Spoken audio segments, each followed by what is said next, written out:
जय हिंद to all of you. मैं आलोक मिश्रा आप सभी को तहे दिल से स्वागत करता हूँ। जैसा कि मैंने आप लोगों से कहा था कि पेपर के एक दिन पहले या 2 दिन पहले मैं कुछ इम्पोर्टेंट्स वीडियो लेके आऊँगा कि क्या पढ़ के जाएँ, कैसा कौन सा कंटेंट पढ़ ले कि जो पेपर में एज इट इज़ आ जाए। और दुनिया भर के इस समय टाइम भी नहीं है हमारे पास। अगर हम सोचें कि हमने पूरे क्या कहते हैं कि पूरे साल पढ़ाई नहीं की है और लास्ट मोमेंट में आके हम बुक लेके बैठ जाते हैं और पढ़ ले तो पास हो जाएंगे, तो ऐसा संभव नहीं है। हाँ, ऐसा हो सकता है कि अगर आपने शुरू से पढ़ाई नहीं की है और लास्ट मोमेंट में आके पढ़ना शुरू कर रहे हैं। ऐसे बहुत सारे बच्चे होते हैं कि जो शुरू से नहीं पढ़ते, पेपर के टाइम में शुरू करते पढ़ाई। तो कुछ कंटेंट होते हैं और इम्पोर्टेंट होते हैं, अगर हम उन्हें कवर कर ले तो हम 100 में से 16 प्लस एज इट इज़ उठा लेंगे। अच्छा, 70 का पेपर है तो 40 प्लस तो आराम से ला देंगे। तो आज जैसे कि हमारा कल हिंदी का पेपर है, मेरा भी है, तो हमारा पेपर 2 बजे से है। और उसके पहले बहुत सारी यूट्यूब पे क्लासेस चल रही हैं, अभी भी आप भी देख रहे हो, हम भी देख रहे हैं कि दुनिया भर की क्लासेस हैं कि ये क्लास देख लो तो पास हो जाओगे, 70 में से 70 ला दोगे। देखिए, सच कहूँ तो क्लास देखने का टाइम नहीं है। अगर आप किसी लेक्चर को देखते हैं ना, पढ़ाई करते हैं, अगर किसी वीडियोस से पढ़ाई करते हैं, तो मैं सच कह रहा हूँ, आप अपना टाइम वेस्ट कर रहे हो, क्योंकि वीडियो देखने का टाइम है ही नहीं। अगर आपको वीडियो देखना था तो पहले देखना चाहिए था। अभी वीडियो देखने का टाइम, अभी है सेल्फ स्टडी का टाइम कि आप अपने खुद से कितना दे रहे हो। वो मैं आपको लास्ट में बताऊंगा कि कोई वीडियोज़ है तो उसको कैसे पढ़ाई की जाए, क्योंकि वीडियोज़ भी हैं, कुछ इंपॉर्टेंस है। मैं उस वीडियो की सारी आपको बताऊंगा। अभी सुनिए, हिंदी में क्या पढ़ना है आपको। ज़्यादा ज़्यादा कंटेंट नहीं बताऊंगा, कुछ खास बताऊंगा, उतना ही पढ़ना, ठीक है। सुनो, जैसा कि हिंदी का भी मेरे पास क्वेश्चन बैंक है अवतार, जिससे मैं खुद पढ़ाई करता हूँ। अगर आपके पास क्वेश्चन बैंक हो, आपने किसी का भी क्वेश्चन में बैंक ले रखा हो, तो आप एक काम करना, उस क्वेश्चन बैंक में ट्रिक लगा लेना, मैं जो जो बता रहा हूँ। देखो, अगर गद्य के भाग में देखा जाए तो राष्ट्र का स्वरूप अशोक के फूल। तो राष्ट्र के स्वरूप में जितना गद्यांश है वो सारा गद्यांश तुमको याद करना है, बिना किसी को संकोच किए। जो वेरी इंपॉर्टेंट है उसे सबसे पहले याद करना, जो इम्पोर्टेंट है उसको उसको भी याद करना, और जो बस 1-2 बार पूछे गए हैं उसको लास्ट वाले सेक्शन में रखना, ठीक है। और अशोक के फूल में से सारे गद्यांश को सॉरी सारे हाँ, सारे गद्यांश को नहीं पढ़ना है। उसमें से जो केवल तुमको इम्पोर्टेंस दिखे ना, या वेरी इंपॉर्टेंस दिखे, उसमें से बस 2 याद करना, उससे अधिक कुछ नहीं। पहले नंबर वासुदेव शरण अग्रवाल और आचार्य हाजरी प्रसाद द्विवेदी जी का जीवन परिचय, इन दोनों लोगों का याद कर लेना, ठीक है। गद्यांश में बहुत इन लोगों का। अगर पद्य की बात करें तो पवन दूतिका के जितने पद्यांश हैं उनमें से जो इंपॉर्टेंट है उसको भी याद कर लो, और कई के अनुपात में जो इंपॉर्टेंट है बस इन्हीं के याद करो। बस 2 ही चैप्टर के पद्यांश याद करो, और पद्यांश और गद्यांश 2 ही चैप्टर के याद करो, फर्स्ट एंड सेकेंड, उससे अधिक आएगा ही नहीं। आएगा भी तो कोई मतलब नहीं उसका। तुम फर्स्ट एंड सेकंड चैप्टर का भी अगर याद करते हो तो उसमें से एक चिटिस एक ना एक आएगा, एज इट इज आएगा, लिख के ले लो। और देखो, पद्यांश में अगर बात करें जीवन परिचय किसके याद करना है, तो एक महावीर प्रसाद द्विवेदी की जी की याद कर लो, और उनकी याद कर लो, जयशंकर प्रसाद की याद कर लो, बहुत है इतना। अभी अगर हम बात करें कहानी की, तो कहानी में हमारे पास में 2 कहानी आती है, एक आती है पंचलाइट, एक आती है बहादुर। तो पंचलाइट थोड़ा सी टफ है, अगर देखा जाए तो पंचलाइट मेरे हिसाब से तो थोड़ी सी टफ लगती है, क्योंकि पंचों ने लाइट खरीद के लाया, फिर उसके बाद उसको जलाने के लिए किसी को ढूंढा गया, दुनिया भर की वगैरह वगैरह की बातें, और दुनिया भर के लोगों का नाम भी उसमें है। तो दुनिया भर के लोगों का नाम रख के याद करने से ज़्यादा अच्छा है कि आप बहादुर कहानी को याद करो। याद नहीं करना है, आप एक काम करना, यूट्यूब पे जाना, कोई एनिमेशन को खोलना, जैसे कोई वीडियोज़ आती हैं एनिमेशन के थ्रू, तो बहुत सारी वीडियोज़ आती हैं, 2-3 मिनट की वीडियोज़ होती हैं। आप बहादुर कहानी सर्च करना, आराम से आपको मिल जाएगी, 10-15 मिनट की एक वीडियोज़ होगी, सारी कहानी आपको बता देगी। 1 से 2 बार उस कहानी को देख लेना, आप आराम से अपने हिसाब से बना के लिख लोगे, ठीक है। अगर हम बात करें खंड काव्य में, खंड काव्य में देखिए, एक रश्मि रथी है, एक त्यागपति है, तो त्यागपति मत पढ़ना, रश्मि रथी पढ़ लेना। और रश्मि रथी में भी कैसे पढ़ना है कि आप जाना यूट्यूब के सेक्शन पे, कर्ण, देखिए सारांश उसका क्या कहते हैं कि सारा बैठ मत जाइएगा लेके कि सातों सर्ग में पढ़ूंगा, वो नहीं नहीं, इतना टाइम नहीं है। रश्मि रथी में जाना, उसमें से 3 लोगों को बता रहा हूँ, एक है कुंती, एक है हमारे पास में कृष्ण, और एक है हमारे पास में कर्ण। इन तीनों का जीवन परिचय, सॉरी जीवन परिचय बोल रहा हूँ, इन तीनों की मतलब बायोग्राफी पढ़ते हैं, इनकी बायोग्राफी मतलब बोले तो इनके बारे में कि कैसे थे। जैसे कर्ण महान धनुर्धर हो गया, सच्चा मित्र हो गया, एक हेडिंग डाल के अपने हिसाब से लिख लीजिएगा, लेकिन सबसे पहले आपको उसके बारे में जानकारी होनी चाहिए कि आपको लिखना क्या है। इसलिए सबसे पहले आप काम करिएगा कि रश्मि रथी को आप खुद से एक बार रीड कर लीजिएगा। अगर आपको पढ़ के समझ में आता है, कहानी बना लेते हो तो ठीक है, नहीं तो यूट्यूब पे 1 से 2 मिनट की वीडियोस होंगी, बस इतना। कोई ज़रूरी नहीं है कि 20 मिनट की वीडियोस आप देखें, नहीं, 1 से 2 मिनट की वीडियो देख ही लीजिएगा। या चाहे आजकल तो गूगल है, गूगल पे गूगल बाबा से पूछ सकते हैं कि केवल मुख्य मुख्य पॉइंट्स बताओ कर्ण के बारे में, कृष्ण के जी के बारे में और कुंती के बारे में। उतना पढ़ लेंगे ना, आराम से आप लिख के आ जाएंगे, 7 नंबर 8 नंबर का आराम से लिख के आ जाएंगे, ठीक है। अब आते हैं संस्कृत पे। संस्कृत जो है 14 नंबर का होता है, मतलब अच्छा खासा वेटेज है इसका नंबर का। तो संस्कृत में मैं जहाँ तक याद किया हूँ, मैं याद किया हूँ पहला चैप्टर, दूसरा चैप्टर, तीसरा चैप्टर, यानी कि मैं संस्कृत भाषा या महत्वम तक रेडी कर चुका हूँ, ठीक है। अगर सही मायने में देखा जाए तो श्लोक भी आएगा, तो श्लोक आपको याद करना है। श्लोक कम से कम श्लोक कम से कम 4 या 5 श्लोक तो आपको याद करना ही करना है। उसके पहले आपको याद भूल जाइए कि उससे कम याद करेंगे तो कुछ होगा। सॉरी। अगर हम व्याकरण के सेक्शन में आते हैं तो लोग क्या कहते हैं कि मुहावरे आता है, अनेक वर्ड आते हैं, और वो आता है शुद्ध कीजिए, हाँ, और क्या कहते हैं कि रस आता है, अलंकार आता है, छंद आता है, ये सब भी आता है। तो रस अलंकार एवं छंद जो है, आपको रुक जाइए बताता हूँ।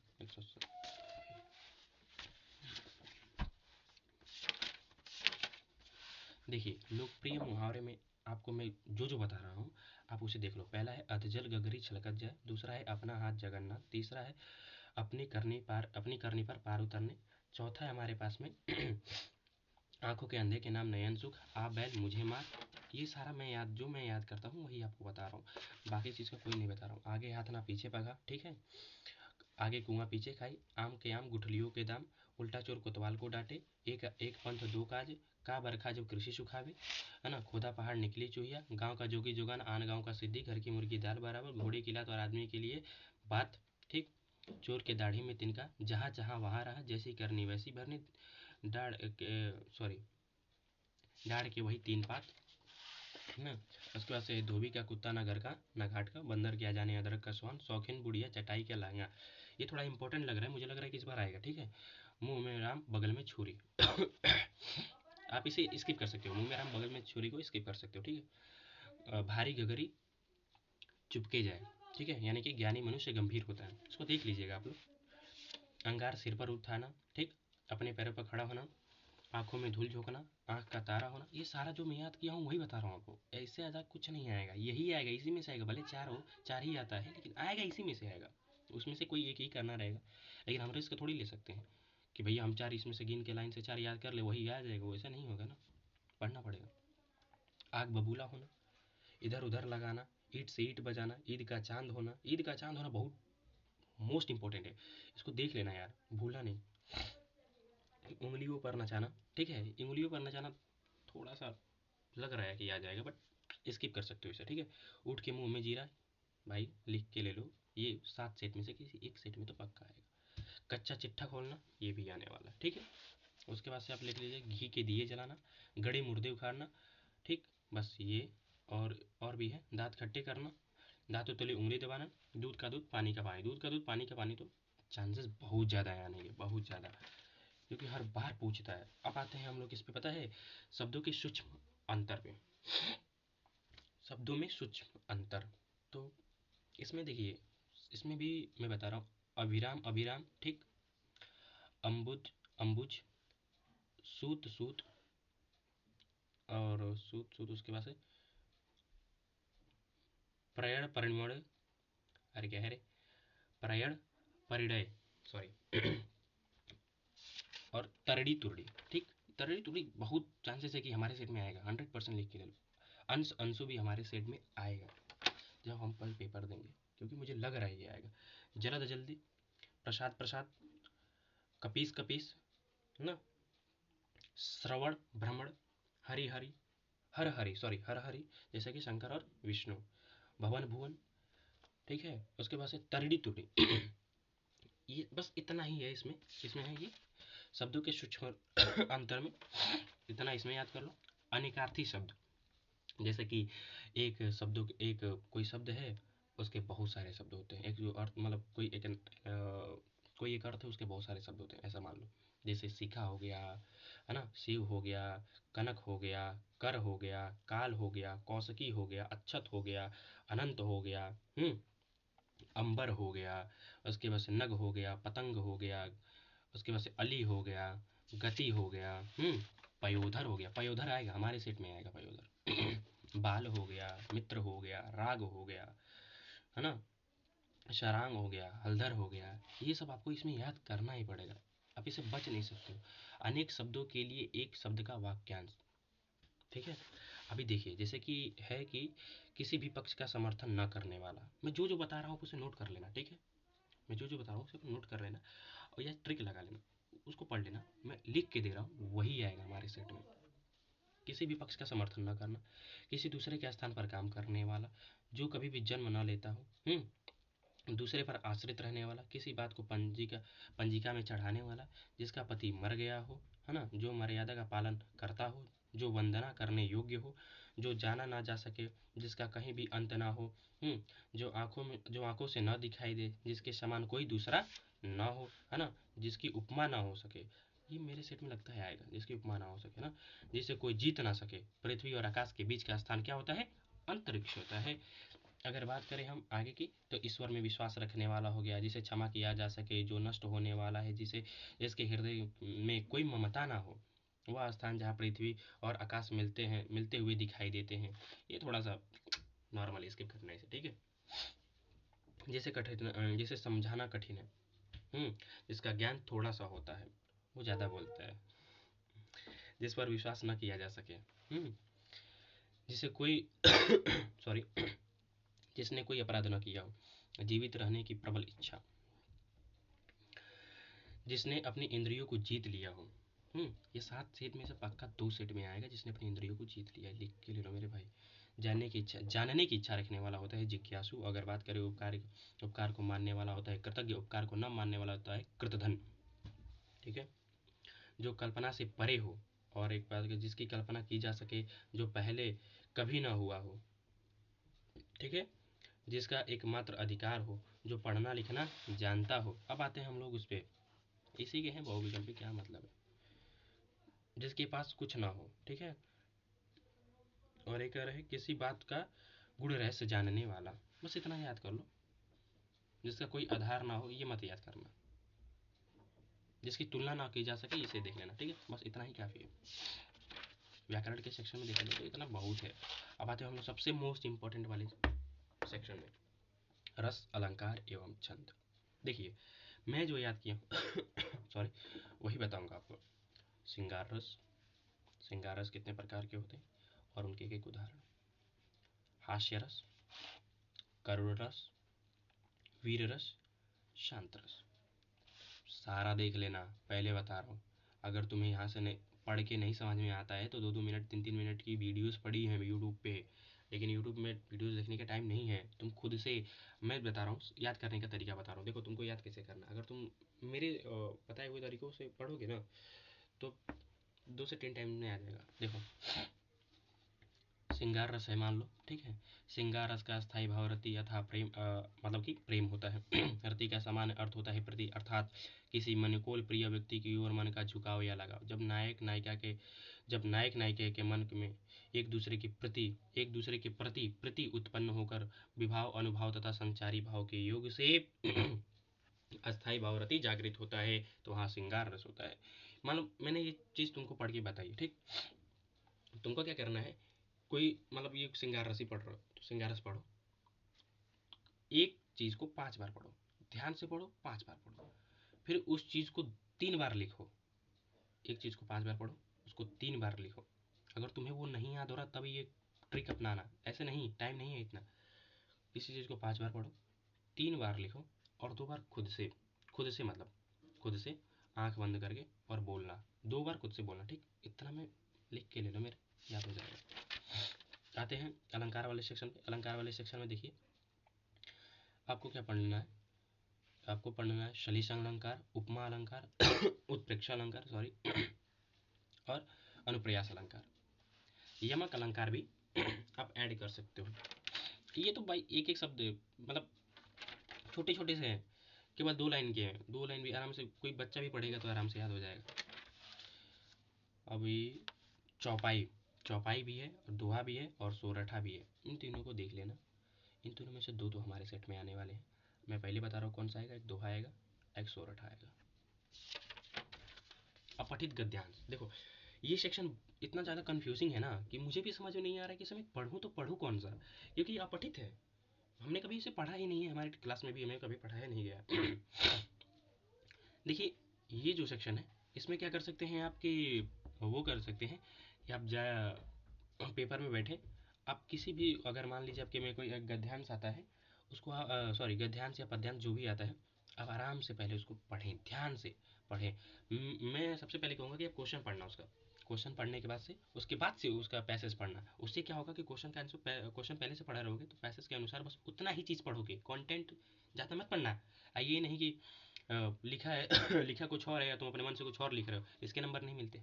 जो लिखा है वही लिखना है तुम्हें, समझ जाना आराम से। अभी देखो, और सबसे मोस्ट इम्पोर्टेंट सेक्शन तो तब आता है हमारे पास में, वो कौन सा, निबंध और वो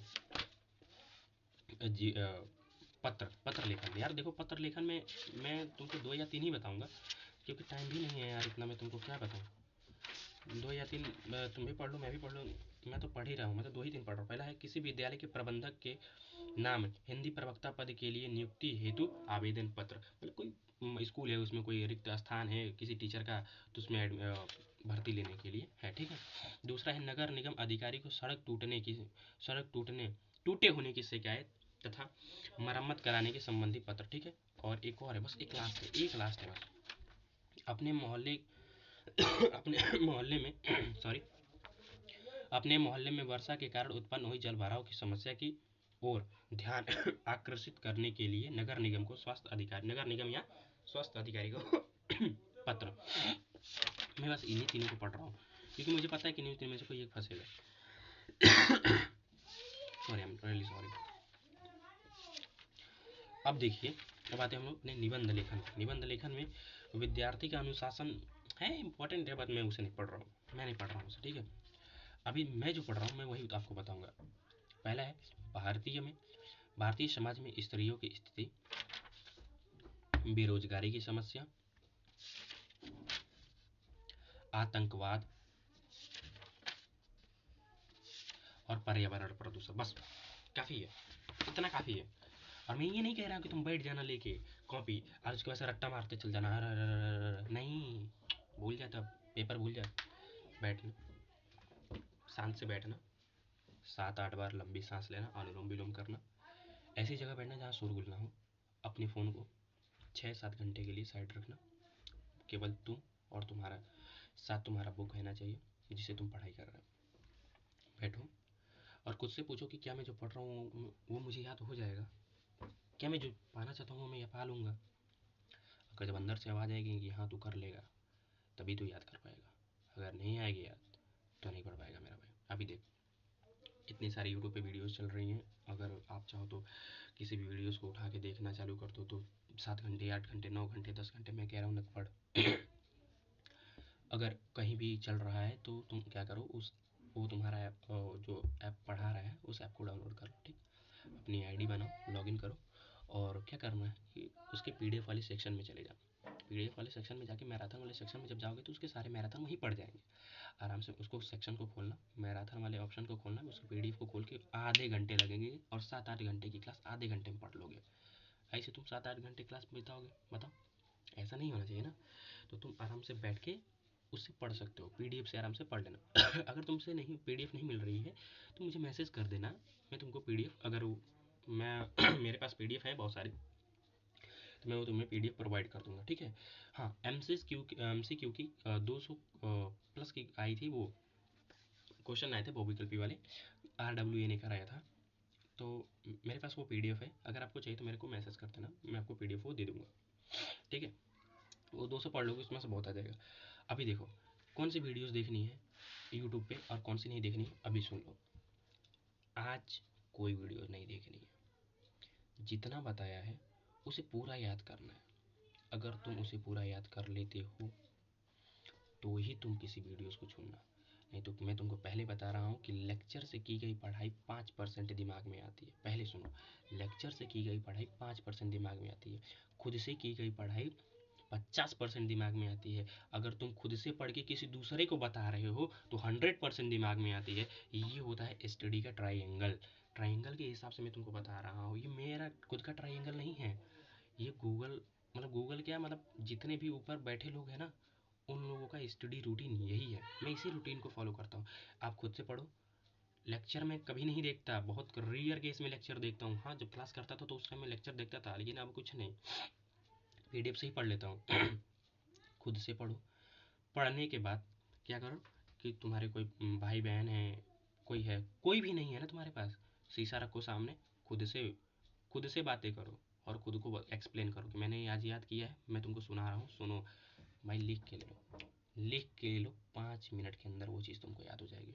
ठीक है, अभी देखो, एक RWA की क्लास आने वाली है, कल आएगी, कल आएगी, क्या कहते हैं कि वही 4 बजे के आसपास सुबह में आएगी। तो आप क्या करना, उस क्लास को अटेंड कर लेना। वो क्लास में से मैं भी अटेंड करने वाला हूँ, 4 बजे भोर में आने वाली है। उसमें से इतने परसेंट चांसेस हैं कि आप पेपर में सारे क्वेश्चंस को अटेम्प्ट कराओगे।